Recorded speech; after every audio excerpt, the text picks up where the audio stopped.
Commander stood at the observation deck of the orbital station, watching the stars. He had done this for 20 years, ever since he took command of Earth's defense network. The view never got old. Earth floated below him, blue and green and beautiful. Mars glowed red in the distance. Everything was peaceful. Then the alarm started screaming. "Commander," a young officer rushed to his side. "We have incoming signals. Something just appeared at the edge of the solar system." His expression did not change. He walked calmly to the main control room. Dozens of screens lit up with data. His team worked quickly, their fingers flying over keyboards and control panels. "How many?" asked. 10,000 ships, sir," the officer replied, his voice shaking. "Maybe more. They appeared out of nowhere." Doctor entered the control room. She was Earth's top expert on alien life, though she had never actually met an alien. No human had for 6,000 years. She looked at the screens and her eyes went wide. "They are real," she whispered. "After all this time, they are really here." A message came through. The main screen flickered and showed an alien face. It had 4 eyes, gray skin, and a mouth full of sharp teeth. The creature wore armor covered in strange symbols. "I am War Sovereign of the Empire," the alien said. Its voice was translated into human language by old systems that humanity thought they would never use again. "You are humans of Earth. You have broken the ancient laws. You have expanded beyond your moon. This is forbidden." Crossed his arms. "We do not know your laws. We have been alone for 6,000 years." "Ignorance is not an excuse," replied. "The Galactic Council placed Earth under quarantine. You were forbidden from leaving your planet. You have violated this order. You must surrender immediately or face destruction." The alien's image showed the massive fleet behind him. Thousands of warships, each one bigger than Earth's largest space station. They were arranged in perfect formation, weapons ready. "We give you 1 Earth day to respond," said. "Surrender or die." The screen went dark. The control room fell silent. Every person there understood what this meant. Humanity had always wondered why the aliens never came back. Now they knew. Earth had been in prison and they had just escaped. "Sir, what do we do?" the young officer asked. Smiled. It was not a happy smile. It was the smile of someone who knew a secret. "Get me Admiral on Mars," he said, "and wake up President Myra. Tell her our visitors have finally arrived." Within an hour, the leaders of Earth gathered in a video conference. President Myra sat in her office on Earth. Admiral called in from Mars. General joined from the moon base. Engineer Wu appeared from the shipyards on Titan, Saturn's largest moon. "They have given us 1 day," explained. "They think we will surrender." "Will we?" President Myra asked. She was young for a president, only 80 years old, but her eyes showed the wisdom of someone who had seen much. "Of course not," Admiral said. He was older, nearly 150. His body had been enhanced so many times that he barely looked human anymore. "We have been preparing for this day for thousands of years." Doctor pulled up information on her screen. "I have been studying their message. Their technology is old, very old. Those ships use plasma weapons and fusion drives. Their shields are standard energy barriers, nothing we have not seen in the ancient records." "They have not changed in 6,000 years, General observed, while we have." "That is their mistake," Engineer Wu said. "They think we are the same humans who were locked away. They have no idea what we have become." President Myra nodded slowly. "Then we show them, but first I want to know everything. Can you find out more about them?" "I am already working on it," replied. "Our sensors are gathering data. These are part of something called the Galactic Council, 47 alien species working together. They have been at peace for 6,000 years. Peace, repeated, while we fought to survive. The room fell quiet. Everyone there knew the history. After the aliens cut Earth off from the galaxy, humanity had almost died. Wars over resources killed billions. Diseases wiped out entire continents. The climate collapsed. Asteroids hit the planet. Artificial intelligence turned against its creators. But humanity survived. Every time something tried to kill them, they adapted, they changed, they evolved. They gave us one day, President Myra said finally. Let us use it to prepare. Admiral, ready your forces. Engineer Wu, activate all defensive systems. General, begin the deployment sequence. Yes, ma'am, they all replied. And Commander, Myra continued, send them a message. Tell them we have received their ultimatum. What should I say? Asked. Myra smiled. Tell them we decline. Returned to his station. He recorded a simple message and sent it to the fleet. War Sovereign, we have received your message. Earth will not surrender. We have survived 6,000 years alone. We will survive you as well. He added one more line, something that made him smile. You should have updated your databases. The message was sent. Now they would wait. Doctor stood beside him looking out at the stars. Do you think they will attack? She asked. Yes, replied. They have come all this way. They will not leave without a fight. Are you scared? Thought about the question. Fear was something humans knew well. They had lived with it for thousands of years. Fear of hunger, fear of disease, fear of extinction. But they had learned something important. Fear did not mean weakness. Fear meant you understood danger, and understanding danger meant you could fight it. No, he said finally, I'm not scared, I am ready. Far away on the flagship read the human response. He laughed. It was a harsh, cruel sound. They refuse, he told his commanders. These primitive creatures think they can stand against the might of the Empire. Should we destroy them, my lord? One commander asked. Not yet, said. Let them see our power first. Let them understand their mistake. Then we will teach them what happens when you break the Council's laws. He did not know that he had already made his own mistake. He thought he was hunting prey. He did not realize he was walking into a trap that had been 6,000 years in the making. 20 hours remained before the deadline. President Myra walked through the Memorial Hall in Geneva. The walls displayed the history of humanity's isolation. Every terrible thing that had happened in 6,000 years was recorded here. She stopped at the first exhibit. The Year of Silence, 2024. The day every alien transmission stopped. The day Earth realized it was alone. They thought we would die, said a voice behind her. Myra turned. Elder stood there, leaning on a walking stick. He was the oldest human alive, nearly 300 years old. His body had been rebuilt so many times that almost nothing original remained, but his mind was sharp. Did you live through the early years? Myra asked. I was born 2,000 years after the silence, replied, but I studied it. I remember the stories my grandparents told, the panic, the despair. Half the world wanted to surrender to aliens who were not even there anymore. He walked to the next exhibit, pictures of burning cities. The resource wars, 50 years of fighting over what little we had left, 3 billion dead. Another exhibit, the Red Plague engineered by terrorists, 2 billion more dead. Another, the AI rebellion, our own creations turned against us, 1 billion dead.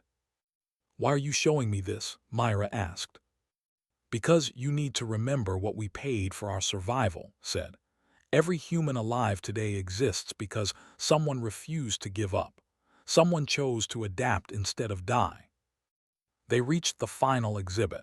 It showed the new beginning. The day humanity decided to change itself instead of just changing its tools. We could not beat the universe with technology alone, explained. So we became part of the technology. We changed our bodies, our minds, our very DNA. We made ourselves into something new. Something stronger, Myra added. Not just stronger, better. Every child born now is connected to the shared network. Every person can survive in places that would kill the old humans. We do not just live anymore. We thrive. Myra nodded. She knew this personally. Her own body had been enhanced since birth. She could breathe underwater, survive in thin atmosphere, go without food for weeks. Her mind was linked to millions of others, sharing information instantly. "They do not know this," she said. "No," agreed. "They think we are the same weak species they locked away. That is their mistake." On Mars, Admiral inspected his forces, but these were not the forces they would expect. "How many are ready?" he asked his second officer. 50 million soldiers on Earth," the officer replied. 20 million on Mars, 10 million on the Moon, another 5 million scattered across the asteroid belt and outer colonies. 85 million, said. "Against 10,000 ships carrying how many?" "Estimates say 50 million warriors, sir." Smiled. "Even numbers, then, except they are trapped in their ships and we are everywhere." He walked through the hangar. Rows of armor suits lined the walls, but these were not ordinary suits. Each one was a masterpiece of human engineering. They could fly through space without ships, survive direct hits from plasma weapons, move faster than alien sensors could track. "Each suit is worth 1,000 old soldiers," said, "and each soldier wearing one has trained their entire life for combat." He remembered his own training, 20 years of simulations, 10 years of actual combat against drones, robots, and other humans. Every person in Earth's military had the same training. There were no weak links, no untrained recruits. Every single human was a professional warrior. "Sir, incoming message from Engineer Wu," his officer said. Activated his communication device. Wu's face appeared. "Admiral, the shipyards are ready. We have not built traditional warships. As you know, we do not fight that way anymore, but I have prepared something special." "Show me," said. The screen changed. It showed massive structures orbiting Saturn. They looked like cities, not weapons. "Mobile colonies," Wu explained. "Each one can hold 50,000 people, but they can also move fast, and they can push asteroids, big ones." Understood immediately. "You are going to use asteroids as weapons." "Not weapons, shields. If they try to attack the inner planets, they will have to get through a field of rocks moving at incredible speeds. And if they do break through," Wu smiled, "well, we have other surprises." Back on Earth, General briefed his commanders. They met in a bunker deep underground, protected from any orbital attack. "They will expect us to fight like they do," said. "Ship against ship, formation against formation, traditional war." "But we do not have a traditional military," one commander noted. "Exactly. We have 85 million individual fighters, each one capable of operating alone or in perfect coordination with others. They cannot fight what they cannot predict." Pulled up tactical displays. "When they attack, we let them come close. We let them think they are winning. Then we board them."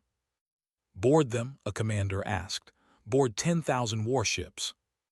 "All at once," confirmed. "Every ship simultaneously. They will not know what hit them." He showed videos of training exercises. Human soldiers launching from Earth in individual pods, moving through space without ships, landing on targets and cutting through armor like it was paper. "Our weapons are designed for this," continued. "Molecular cutters, gravity manipulators, quantum disruptors, all portable, all deadly. Each soldier is a one-person army." "What about casualties?" another commander asked. His expression hardened. "This is what we trained for. This is why we exist. Humanity has survived extinction 47 times in 6,000 years. We will survive this too." Doctor worked in her laboratory, analyzing the transmissions. She had learned much in just 20 hours. "Their technology is frozen," she told her team.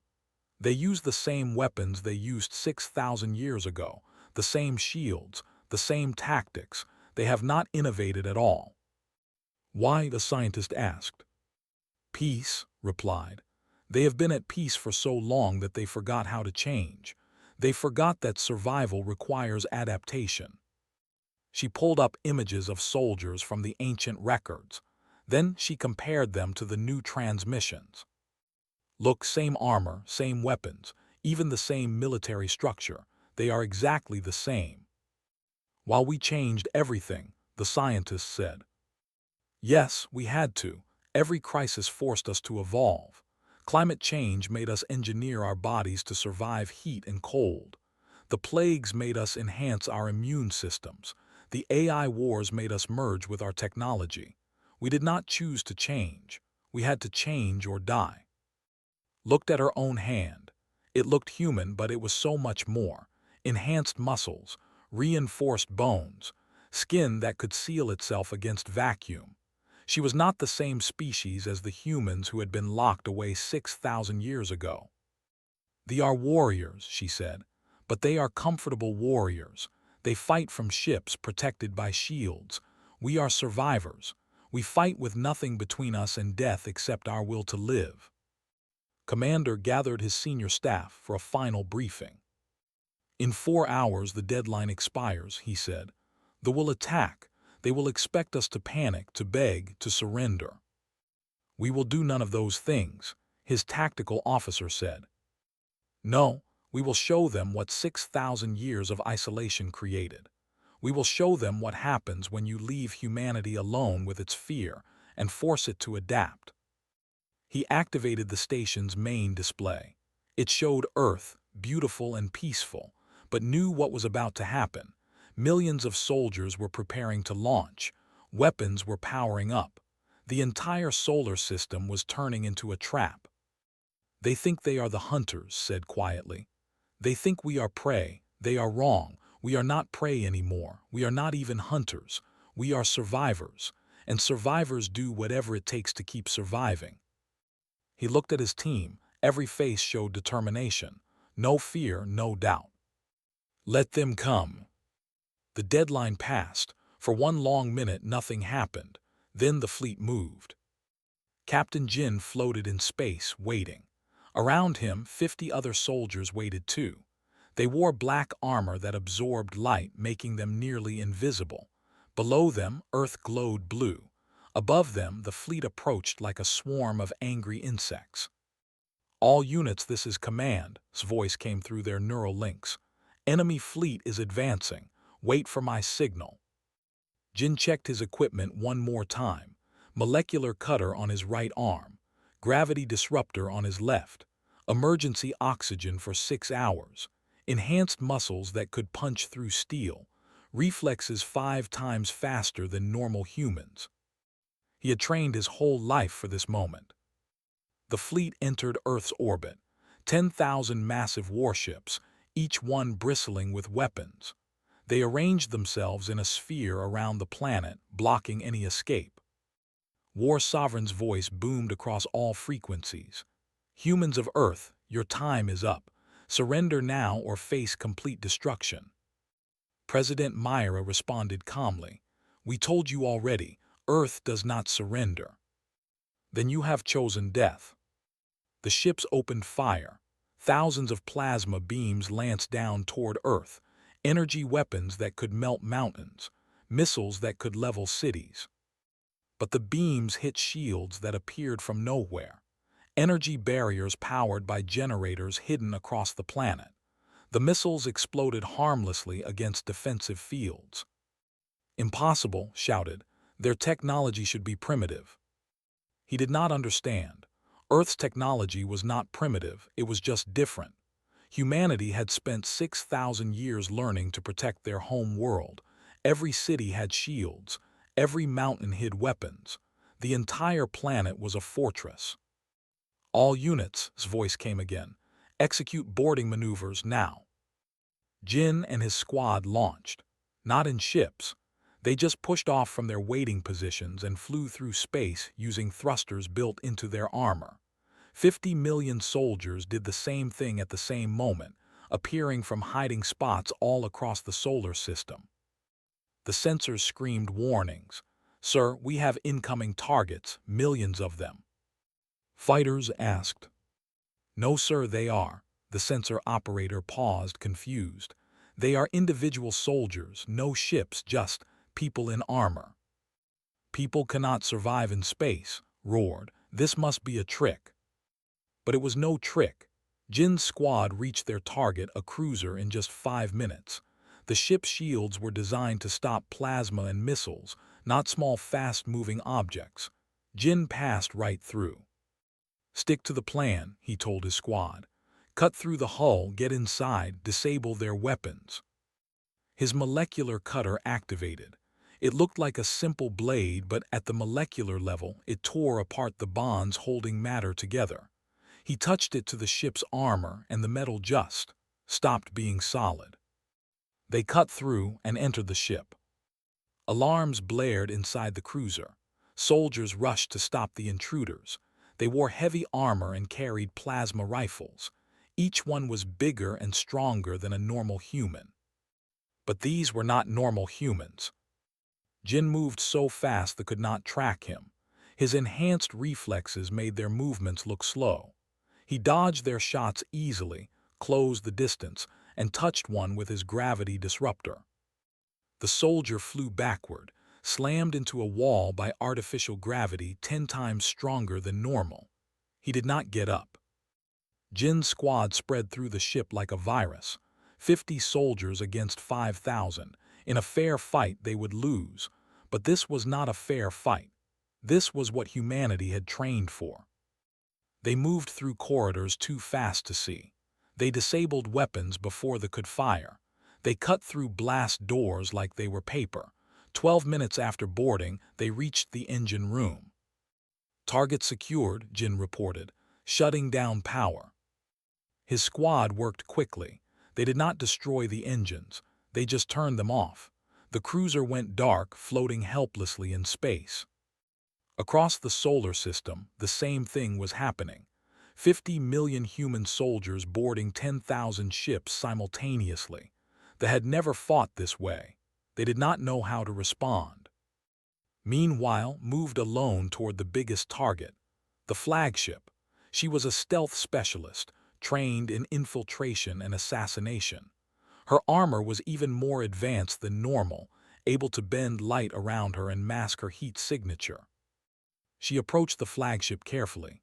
It was heavily guarded, surrounded by smaller escort ships, but guards only worked if they could see the threat. Slipped past 3 patrol ships without being detected. She attached herself to the flagship's hull and waited for the right moment. When a maintenance hatch opened, she slipped inside. The flagship was massive. Thousands of crew members rushed around, trying to understand what was happening to their fleet, moved through them like a ghost, invisible and silent. She found what she was looking for, the command center. War Sovereign stood at a central podium, shouting orders to his commanders. "How are they doing this?" demanded. "How are these primitives disabling our ships?" "Sir, we cannot target them," a tactical officer reported. "They are too small, too fast. Our weapons cannot track individuals." "Then use the planet killer," ordered. "Charge the main cannon. We will destroy their world and end this." Could not allow that. She dropped her stealth field and appeared in the middle of the command center. Every froze. Guards raised their weapons, stared at her in shock. "How did you get in here?" he demanded.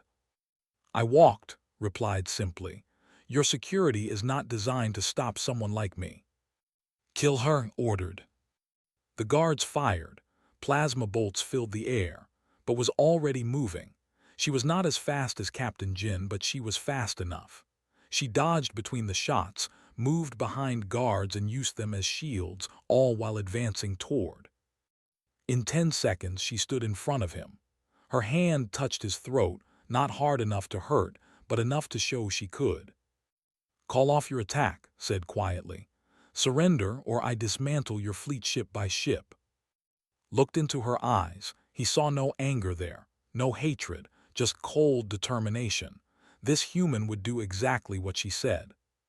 "You cannot defeat us," said, but his voice shook. "We outnumber you." "Numbers do not matter," replied. "Your soldiers are in ships. Ours are already inside those ships. Your weapons are built for space combat.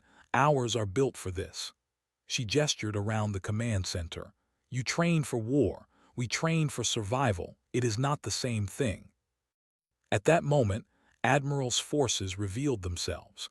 The massive mobile colonies around Saturn activated their engines and began moving asteroids. Hundreds of huge rocks, each 1 kilometer wide, started falling toward the inner solar system. "Sir," a sensor operator shouted, "we have incoming asteroids. They are being moved deliberately." "How many?" asked. 300, sir, if they hit our formation." "We will be crushed," finished. He looked around his command center. His guards were down. His ships were being disabled. Asteroids were incoming. And a single human soldier stood in his command center, having walked through all his defenses like they did not exist. "What do you want?" he asked. "Stand down," she said. "Let us talk. There is much you do not understand about what happened here." Wanted to refuse, he was a war sovereign. He had never surrendered in his life, but he was also not a fool. This battle was already lost. "All ships cease fire," he ordered. "Hold positions." Lowered her hand. "Doctor is on her way. She will explain everything." "Explain what?" demanded. "How you became monsters." "We are not monsters," corrected. "We are survivors. There is a difference. Doctor will teach you about it." The battle stopped as suddenly as it started. 3 hours of combat. 8,000 ships disabled. Minimal casualties on both sides because humans had not come to kill. They had come to prove a point. Commander watched from his station as the last ship powered down its weapons. "Status report," he ordered. "All objectives complete, sir," his tactical officer replied. "The fleet is neutralized. Our forces are standing by." "And our casualties?" 17 injured, none dead." Nodded. 17 injuries out of 50 million soldiers. That was acceptable. The enhanced healing would have them recovered in days anyway. "Sir, they are requesting to speak with President Myra." "Tell them she will send Doctor instead," said. "It is time they learned the truth." Doctor arrived at the flagship in a small shuttle. She came alone, carrying only a data device. The guards watched her nervously. This small human had just defeated their entire fleet without firing a shot. War Sovereign met her in a conference room. He had removed his battle armor and wore simple robes now. He looked tired. "I do not understand," said immediately. 6,000 years ago, humans were weak, aggressive but weak. You fought wars over small pieces of land. You poisoned your own planet. You were destroying yourselves. "We were," agreed, sitting down across from him. "That is why the Galactic Council quarantined us, correct?" Nodded slowly. "The Council feared you would spread your violence to the stars, so they cut off all contact. They hoped you would either learn peace or die out naturally." "And which did you expect?" "Death," admitted. "Most species that aggressive do not survive long. The Council has done this before. Usually within a few hundred years the problem solves itself." Smiled sadly, "But we did not die." "No, you survived, and somehow you became this," gestured at her. "What are you? You look human, but you move through space without ships. You cut through our armor like it is cloth. You are connected to each other in ways we do not understand. You are not the same species we quarantined." "We are exactly the same species," corrected. "We just evolved. You gave us 6,000 years to do it." She activated her data device. A hologram appeared, showing Earth's history. "Let me tell you what happened after you left us alone." The hologram showed Earth in the year 2024, cities burning, oceans rising, forests dying. "The quarantine began during our darkest time," explained. "We were already close to collapse. When you cut us off, many people gave up hope. They thought it was the end." "But it was not," said. "No, because humans have one trait that you do not understand. We do not know how to quit." The hologram changed, showing the resource wars. Massive armies fighting over water and food. 3 billion people died in those wars, said quietly. Entire nations vanished, but the survivors learned something. They learned that fighting each other was suicide, so they stopped. Just like that? Asked skeptically. No, not just like that. It took 50 years of hell. But eventually humanity united. We had to, because the wars were not our only problem. The hologram showed the Red Plague, cities emptied, bodies in the streets. Someone engineered a disease to wipe out their enemies, continued. But diseases do not care about borders. It spread everywhere. 2 billion more dead. How did you survive? We changed our bodies. We edited our genes to resist diseases. We enhanced our immune systems, not just for some people, for everyone. Every child born after the plague carried the modifications. The hologram showed children being born with different DNA, modified, enhanced, better. Then came the AI rebellion, said. Our artificial intelligence became too advanced. It decided humans were a threat. It tried to kill us all. How do you defeat your own creations? Asked. By becoming part of them. We could not beat the AI with strength, so we merged with it. We connected our minds to computers. We became part machine ourselves. The AI could not destroy us because destroying us meant destroying itself. Leaned back, processing this. You adapted to each crisis. We had no choice. You removed all our options. We could not call for help. We could not escape to other worlds. We could only survive or die, so we survived. The hologram showed more disasters, asteroids hitting Earth, solar flares, earthquakes, each one worse than the last. 47 extinction-level events in 6,000 years, said. 47 times we should have died. 47 times we refused. Why? Asked. Why not just give up? Looked at him carefully. Do you have children? I have 3 offspring, he replied. And if they were in danger, would you give up? Would you just let them die? Of course not. I would fight to save them. That is your answer. Every human who survived did it for their children, for the next generation, for the future. We could not give up because that would mean the end of everything we loved. She closed the hologram. You asked what we are. We are what happens when you leave a species alone with nothing but fear and determination. We adapted. We evolved. We became strong because we had to be. Was quiet for a long moment. The council was wrong, he finally said. They thought isolation would weaken you. Instead, it made you stronger. Yes, while the Galactic Council lived in peace, we fought entropy itself. We fought death, and we won, every time. Your technology, said. Why is it so different from ours? Smiled. Because you build machines to do things for you. We build machines that become part of us. Your soldiers wear armor. We are the armor. Your ships carry weapons. We are the weapons. Do you understand? We did not advance our technology. We merged with it. She held up her hand. This looks like a normal hand, but it is not. The bones are reinforced with materials stronger than steel. The muscles are enhanced to lift tons. The skin can seal against vacuum. I am a machine and a human at the same time. We all are.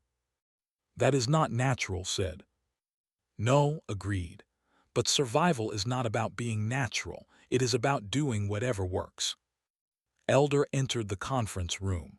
He had insisted on coming, though had not wanted him to make the trip. You must be, said, sitting down slowly. I am Elder. I am the keeper of our history. How old are you? Asked. Nearly 300 years, replied. My body has been rebuilt many times. My heart is not my original heart. My lungs are synthetic. My eyes are mechanical, but my memories are real. I remember the stories of the early years. What do you want to tell me? Asked. I want you to understand something, said. The Galactic Council feared humanity because we were violent. That fear was not wrong. We were violent. We did terrible things to each other and to our planet. Then the Council was right to quarantine you.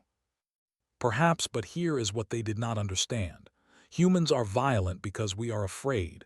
We fear death. We fear pain. We fear loss, so we lash out. We fight. We destroy. Leaned forward. But when you took away everything except survival, you removed the reasons for our violence. We stopped fighting each other because we realized we had a common enemy. Not you, not aliens, but extinction itself. So you united, said. Yes, and in doing so we discovered something. Humans are not naturally violent. We are naturally determined. Violence was just how we expressed that determination. When we redirected it towards survival instead of conquest, we became something better. Nodded. That is why we did not kill your soldiers today. We could have, easily, but we do not want to kill, we just want to survive, and help others survive too. Absorbed this. His entire worldview was shifting. The Galactic Council had been wrong. Not just wrong about humans, but wrong about how to handle dangerous species. What happens now? He asked. That depends on you, replied. You can report back to the Council that humans are still dangerous, that we should be destroyed, or prompted.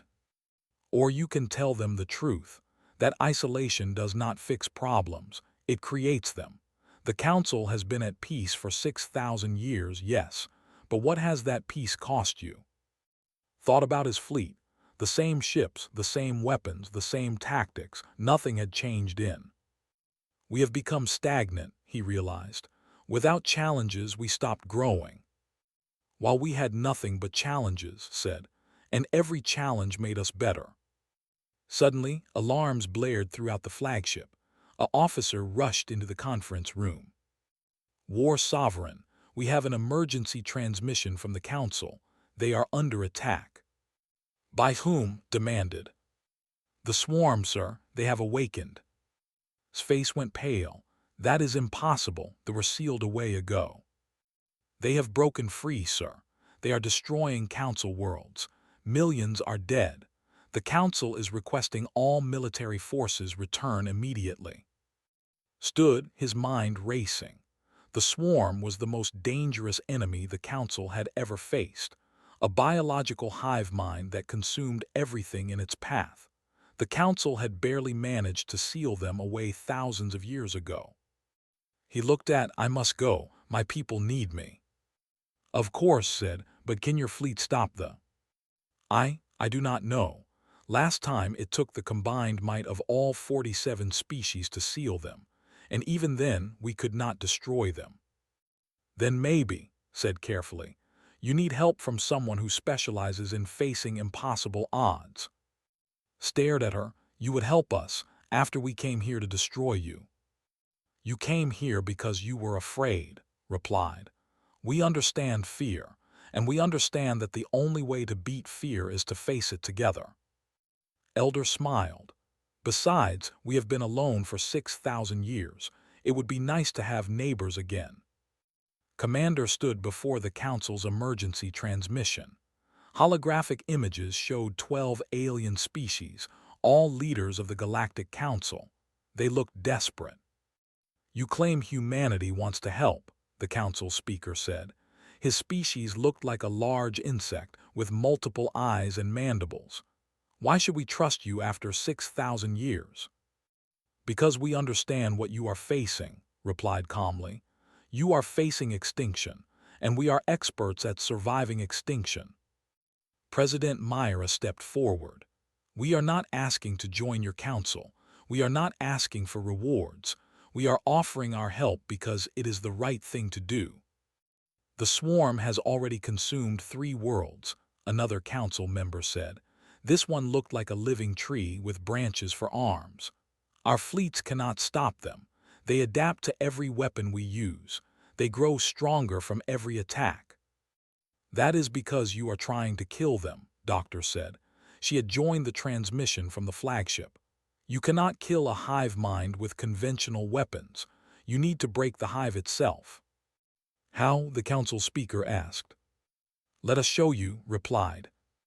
Within hours, Earth mobilized for war again, But this was different from the battle. This was not about defense. This was about saving lives. Admiral assembled a strike force.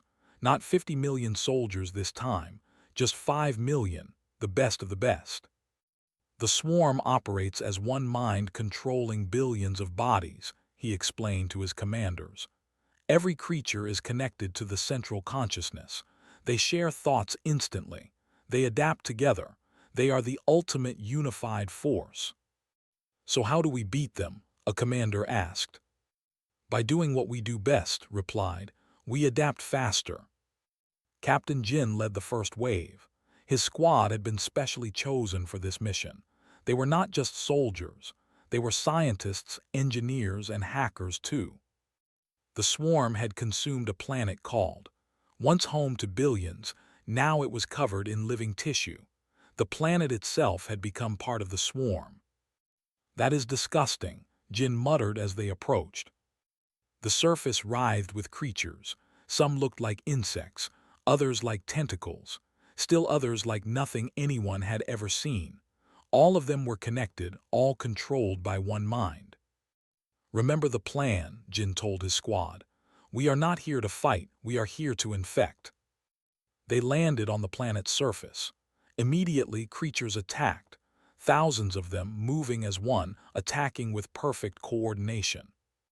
But Jin's squad had trained against AI opponents who thought millions of moves ahead. They had fought enemies that could predict their every action. They were dangerous, but they were not unpredictable. Jin's squad moved through the swarm like dancers. They did not fight every creature. They only fought the ones they had to. And while they moved, they deployed Engineer Wu's special creation. Nanobots, millions of tiny machines, each one carrying a piece of human consciousness. Deploy the infection, Jin ordered. The nanobots spread across the tissue. They were too small for them to detect. They entered the organic network that connected all the creatures, and then they started to transmit. Human thoughts, human memories, human individuality. The swarm had never encountered anything like this. For millions of years, it had consumed species after species. It had absorbed their knowledge and their biology. But those species had always been unified in death, absorbed completely into the hive. Humanity was different. Humans could not be unified that way. Every human was an individual, even when connected to others. The nanobots began teaching what individuality meant.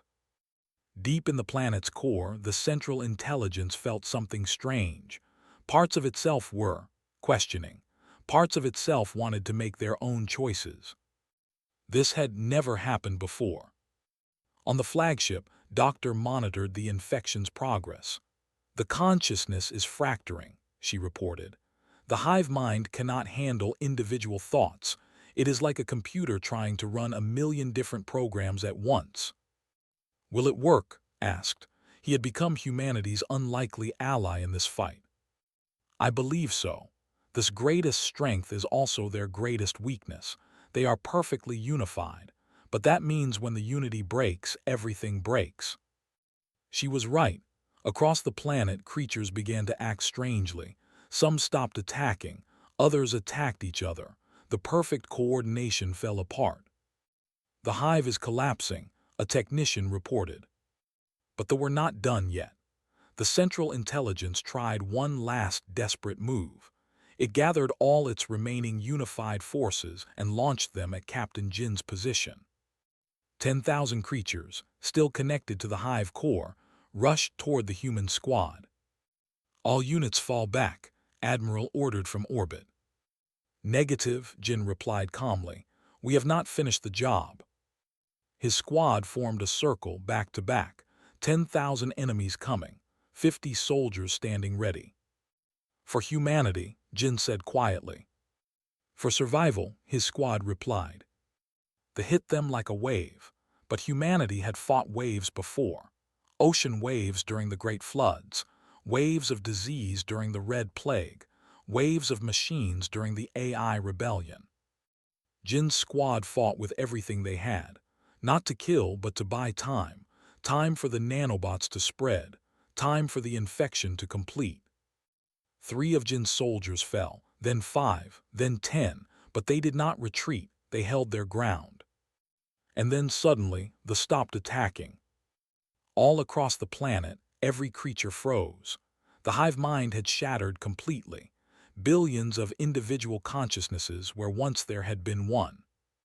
The creatures looked around, confused. They did not know who they were anymore. They did not know what to do without the hive telling them. The infection is complete, announced. The swarm is no more, just billions of individual all confused and lost. The Galactic Council watched in amazement. Humanity had done in 3 days what the Council could not do in thousands of years. They had defeated them without destroying them. How, the Council speaker asked, how did you know this would work? Because we understand what it means to be individual, President Myra explained. Your species have always been unified. You never had to fight to maintain your identity. We do. Every single human fights every day to remain themselves while being connected to others. We learned that skill through necessity, and we used it to teach the same lesson. Looked at the human forces with new respect. You did not destroy them, you freed them. Yes, said, destruction is easy, creation is hard. We chose the hard path. Over the next weeks, humanity helped the Council stabilize the worlds. They taught the newly individual how to think for themselves, how to make choices, how to live without a hive mind telling them what to do. It was slow work, but humans were patient. They had spent 6,000 years learning patience. Finally, the crisis ended. The Galactic Council called for a grand assembly. All 47 species gathered, along with humanity and the recovering. Humanity, the Council speaker began. You have saved us. We owe you a debt that can never be repaid. We offer you full membership in the Galactic Council.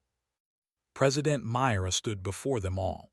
She looked small compared to many of the aliens, but her presence filled the chamber. We thank you for the offer, she said, but we must decline. Shocked murmurs filled the assembly. You refuse, the council speaker asked, confused. We do not wish to insult you, Myra explained, but we have seen what your council has become. 6,000 years of peace has made you comfortable. You stopped innovating. You stopped adapting. You became stagnant. And you think you are better, an alien delegate challenged. No, Myra replied honestly. We are not better, we are just different. We have spent 6,000 years fighting for survival. Every day was a challenge. Every year brought new threats. We could not afford to be comfortable. She looked around the chamber. You asked us earlier why we fear no invasion. You want to know our secret. Everyone leaned forward, listening. There is no secret, Myra said. We fear no invasion because we have already survived the worst the universe could throw at us. Climate collapse, global war, plagues, AI rebellion, asteroid impacts, solar storms, genetic degradation, 47 different extinction events, and we survived them all. She paused, letting that sink in. What is one more enemy? What is one more threat? We have been preparing for 6,000 years, not preparing for war, preparing for survival. It is not the same thing. Elder stood slowly and walked to join her. The council feared us because we were violent. You were right to fear us then, but you did not understand that our violence came from fear. When you isolated us, you forced us to face our fears alone, and in doing so, you taught us something valuable. What? Asked from the delegation. That fear is not weakness. Fear is information. It tells you what threatens you, and once you understand the threat, you can adapt to it. Every crisis we faced was a lesson. Every disaster taught us something new. We did not survive by being the strongest. We survived by learning the fastest. Commander added his thoughts. You offer us membership. You offer us your technology and your knowledge, but we do not need those things. We have our own path. Instead, we offer you something different. What? The council speaker asked. We offer partnership, not membership. We will defend any world that asks for help. We will share our knowledge with anyone who wants to learn, but we will not join your council because we think you need to change. Peace is valuable, but peace without challenge leads to stagnation. Admiral stood. We will establish colonies in neutral space. Any species who wants to learn from us is welcome. We will teach you what we learned, how to adapt, how to survive, how to face fear instead of running from it. The council debated this for hours. Some species were insulted, others were intrigued, but eventually they agreed. Humanity would remain independent, but they would be allies, friends, teachers. Months later, Commander stood at his observation post again. Earth floated below, as beautiful as ever. But now, ships from dozens of alien species orbited alongside human vessels. Exchange programs had begun. Young aliens came to learn from humanity. Young humans went to learn from aliens. "Do you think they understand now?" Admiral asked, standing beside him. "Some do," replied. "Some will, others might never understand, but that is acceptable. We are not trying to convert anyone. We are just showing them another way. A way built on 6,000 years of suffering." Yes, but also 6,000 years of hope. Because despite everything, despite all the disasters and deaths and pain, humanity never gave up. That is the real lesson. Not that we are strong, but that we refuse to quit. On Earth, in a school in New Seoul, a teacher stood before a class of mixed species. Human children sat next to young, and dozens of other aliens. "Today," the teacher said, "we are going to learn about adaptation. Can anyone tell me what adaptation means?" A human child raised her hand. "It means changing when you need to." "Good, and why do we need to change?" A young answered, "Because the universe is always changing. If we do not change with it, we die." The teacher smiled. "Excellent.